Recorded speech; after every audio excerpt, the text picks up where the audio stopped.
Glória a Deus, glória a Deus. Glória a Deus, queridos.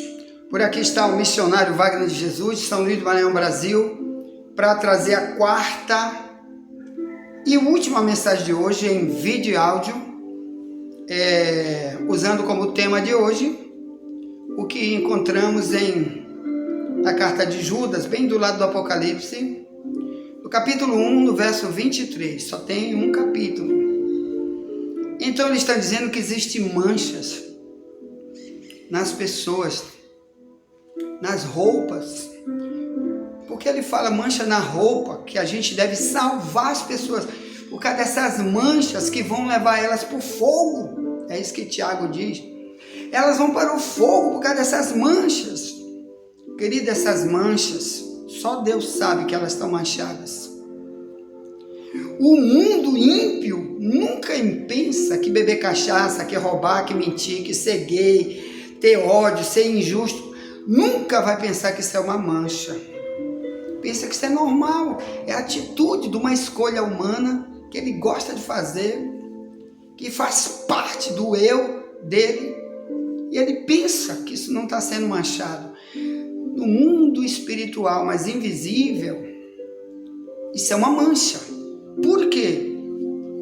Vou pegar minha Bíblia, pega a carta aos Efésios. Porque Cristo, irmãos, uma das coisas que ele veio fazer, ele foi limpar, nos lavar, nos purificar de todo tipo de imundície da carne. O Paulo diz que a gente já teve um estudo bíblico exclusivo em vídeo e áudio só sobre esse tema, em 2 Coríntios 7, verso 1, onde Paulo diz: amados, nós que temos tais promessas, purifiquemo-nos de toda imundície da carne e do espírito, aperfeiçoando a santificação no temor a Deus. Então nós temos aí 4 vídeos só sobre esse tema: purificação, aperfeiçoamento da vida cristã, para poder receber as promessas. Uma delas é a promessa de salvação, que é a principal. Ponto. Então, por causa disso, aos Efésios, o Paulo disse do propósito para a igreja: se eu sou o templo do Espírito Santo, se eu me chamo cristão na visão de Deus, eu tenho que ter isso bem aqui, 25 em diante. Efésios 5 diz, vou ler na minha Bíblia, na tradução mais antiga, hein? Muitas das traduções que estão por aí não tem também isso que vamos ler aqui, Então digita no Google esse versículo, bota a tradução Ferreira de Almeida, revista e corrigida, você vai ler isso aqui. Diz: vós maridos, amai vossa mulher, como também Cristo amou a igreja, e a si mesmo se entregou por ela, para a santificar, purificando-a com a lavagem da água pela palavra. Aí olha o propósito, está no verso 27. Para a apresentar a si mesmo, igreja gloriosa, sem mácula, nem ruga, nem coisa semelhante, mas santa e irrepreensível. Então, a mácula, a sujeira da nossa vida espiritual, que é trazida pela carne, quando a gente não serve Deus, quando é ímpio, igual o mundo é ímpio, o mundo está afastado de Deus porque está perdido, sem salvação, porque não reconcilia com Deus, não admite seu erro, por isso não quer sair da sua sujeira.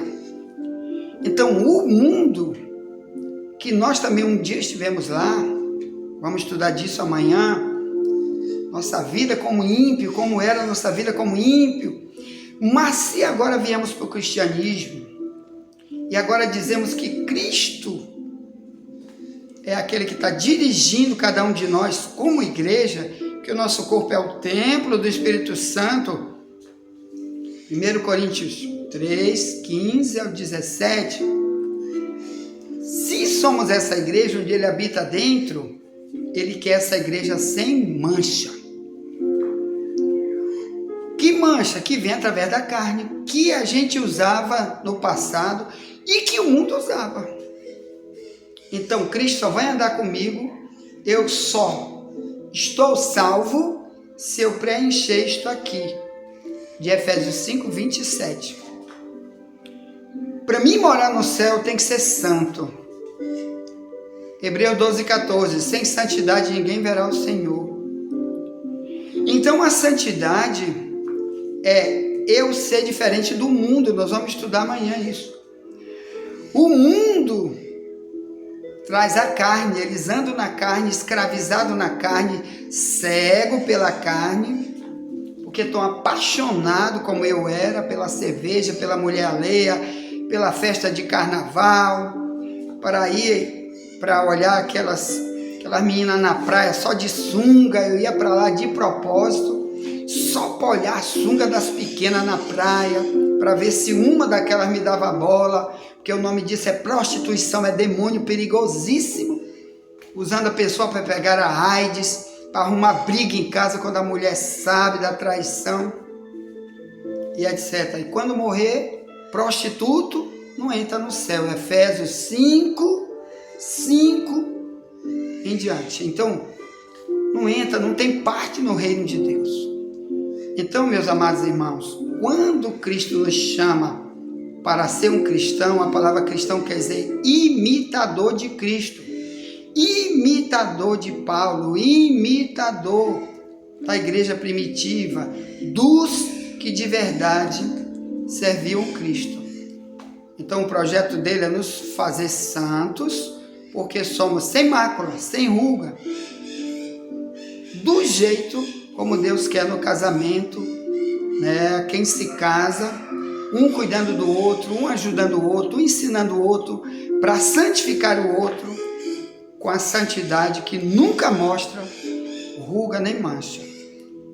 Então, meus amados irmãos, na época de Jeremias, o pessoal da época de Jeremias era tido como,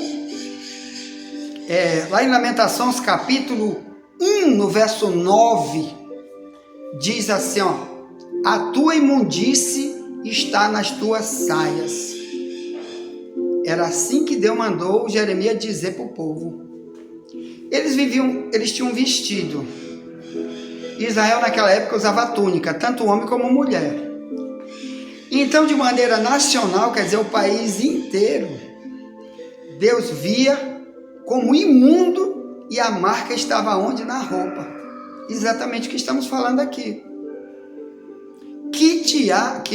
Judas 1,23 diz que a gente tem que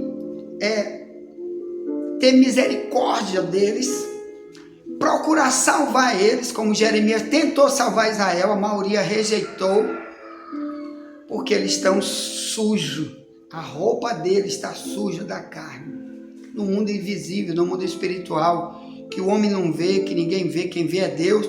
Quando usamos as obras da carne, como estava Israel lá em Lamentações 1, verso 9, quando Deus diz: a tua imundície está nas tuas saias. Então, meus amados, tanto que ele diz aqui, ó, em Lamentações, diz assim, ó,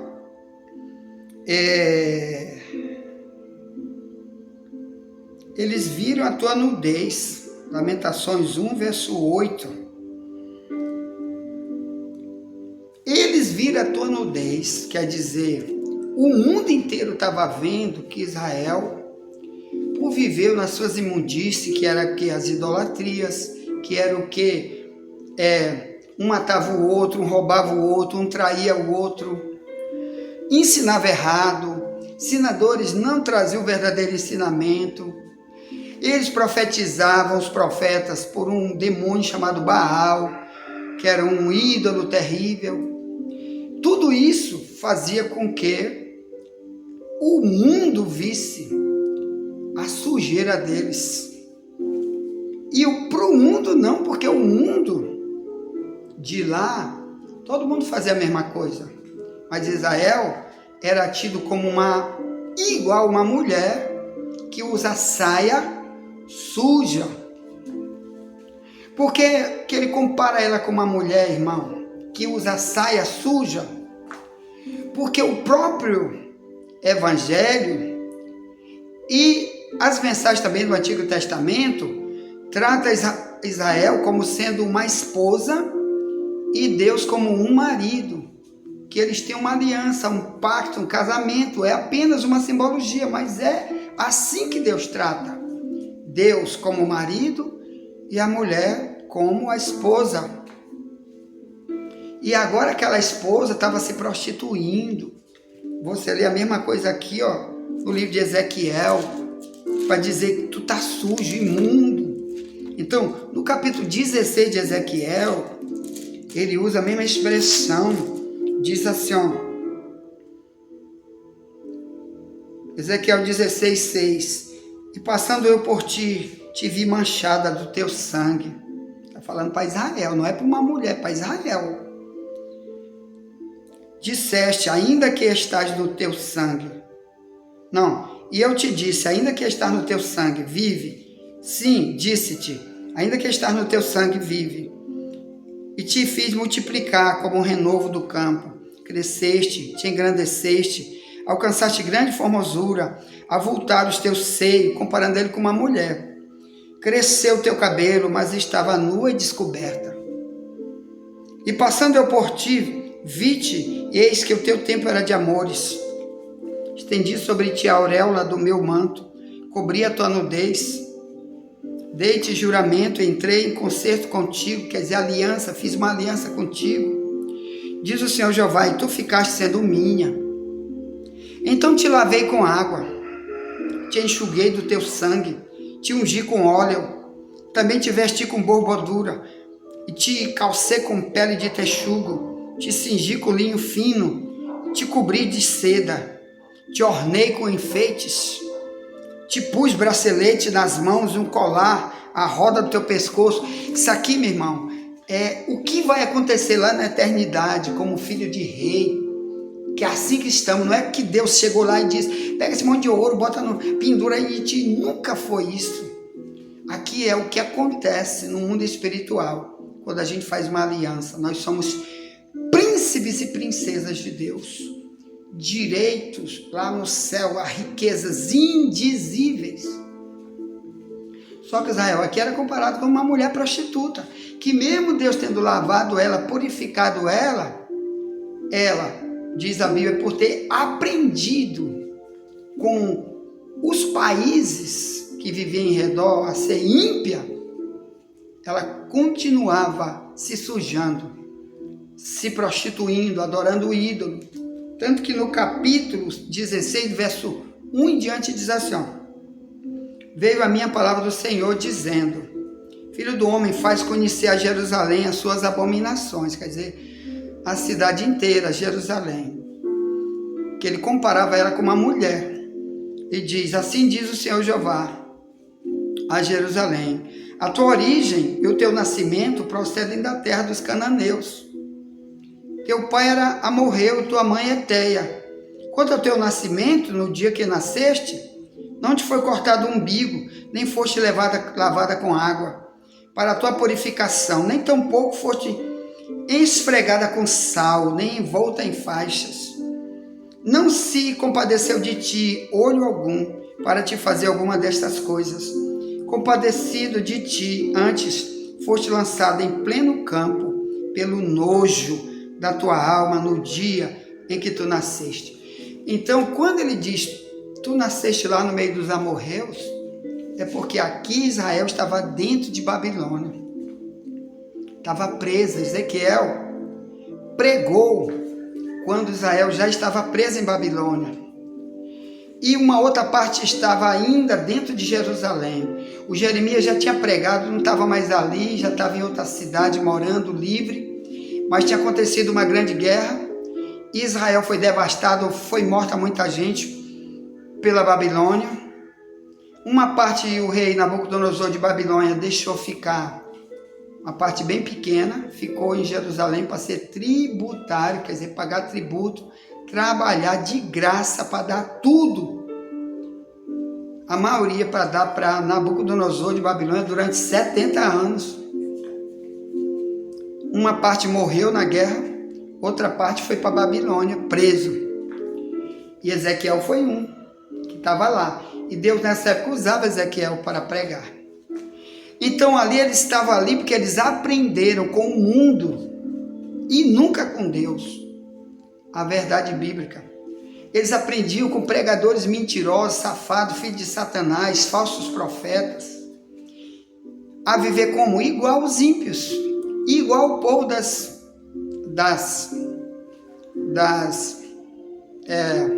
cidades que viviam ao redor, que era ímpia.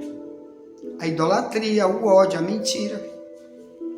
E ele diz que quando Deus chegou, fez uma aliança, que era o projeto da pregação de Ezequiel, fazer uma aliança com o povo, pregando como eu estou tentando também pregar, para você fazer uma aliança com Deus, para Deus te limpar, te lavar, como ele queria purificar, que foi o projeto ali de Ezequiel 36,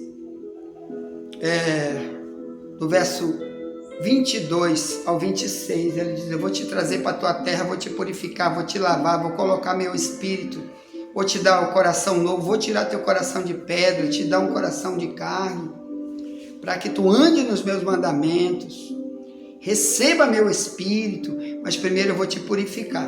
Então, meus amados, é assim que está a igreja hoje.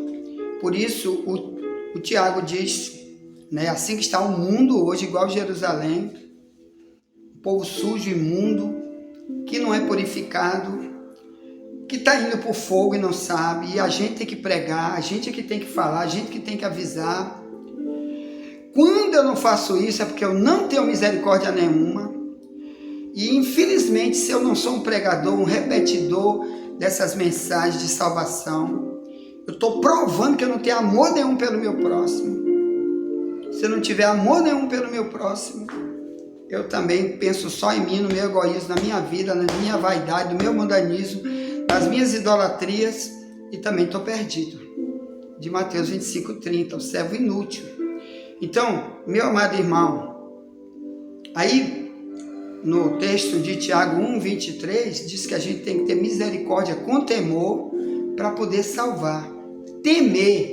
Temor das pessoas irem para o inferno. Por isso você tem que gastar tempo, investir em alguém, viu, irmão? Invista em alguém para salvar vidas. Escolha pelo menos uma pessoa durante um mês para investir, para interceder, para enviar mensagem, para visitar, para tentar levar lá na igreja, por causa do temor, que é preciso demonstrar para Deus. Temor de deixar aquelas pessoas irem para o inferno. O Paulo diz: eu temo que assim como a serpente enganou Eva, vocês sejam enganados. Isso é a parte de Cristo. Porque eu quero te apresentar como uma virgem pura ao marido, a saber, Cristo. Mas eu temo, 2 Coríntios 11, 1-3. Eu temo. Quer dizer, Paulo tinha esse temor para com a igreja, de saber que muitos nas igrejas vão ser enganados, se não tiver o ensino, se rejeitar o ensino, se rejeitar as mensagens que falam de tirar a sujeira, sair da obra da carne. Então, igrejas que vão rejeitar isso, né? O Paulo sabia que muitas igrejas iam rejeitar, como Gálatas 4, Paulo diz para os Gálatas: eu me tornei inimigo de vocês porque eu disse a verdade. Então, muita gente vai ter o verdadeiro pregador como inimigo, vai ter os falsos profetas como amigo, vai investir neles, dar dízimo, dar oferta, vai estar levando outras pessoas para esse tipo de igreja. Mas o verdadeiro amigo, porque quer salvar a sua vida, porque quer falar a respeito das tribulações que vão ter por causa do amor à carne, da escravidão da carne, esse daí ele não investe nele. Esse daí ele prefere fazer como fizeram com Jesus, crucificam, como fizeram com Paulo, bateram, prenderam muitas vezes Paulo, apedrejaram ele, só porque ele falava a verdade. Querido, vamos ter temor, vamos falar, amém? Vamos ter misericórdia, vamos tirar quantos a gente puder que está indo por fogo, igual o Tiago está avisando para nós. Tiago 1, perdão, estou confundindo o tempo todo Tiago com Judas. Judas, capítulo 1, 23. Envie essa mensagem para alguém, amanhã voltaremos. Amanhã vai ser o livro de Atos, capítulo 2, onde Pedro diz, salvai-vos dessa geração perversa. Por que eu tenho que me salvar, né, agora, de certo tipo de pessoa que diz que é meu amigo, é isso, mas tem conselho bandido, estilo de vida bandido, que ele quer passar para mim, quer me corromper, cuidado com isso. Envie essa mensagem para alguém, já. Não, só amanhã voltaremos, tá bom? E ore por mim, estou orando você, e nunca te esquece, somente a verdade nos libertará.